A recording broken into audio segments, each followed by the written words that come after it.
thăng đô lâu hiền lấy đam nêm rang qua nó số năn ti a chai lai vang ka to na bia ka thum bang si lo hiền chim khuan vang su lăng suy tiếng si a thăng thủy đô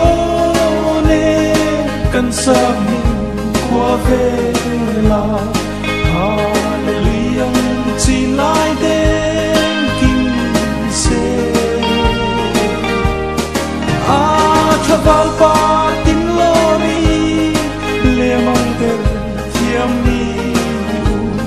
cùng luồng in lung lai her o me lung lai her zela leidang po vader zela rai ra riang vang kei ka kiang na nge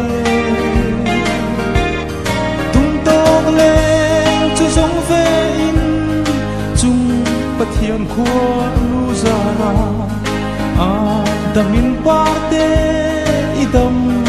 du nang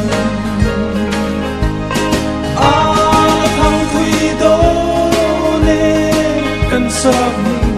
qua về là Hallelujah chỉ lại đến kinh se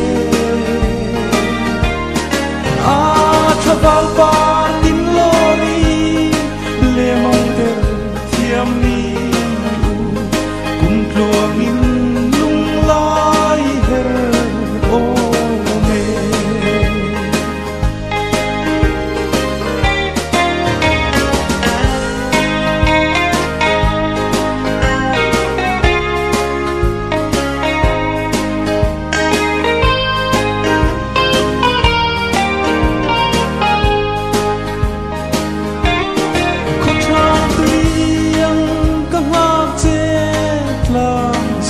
thăng tôn lâu hiền chùa mong ý đâu du nắng ý ti a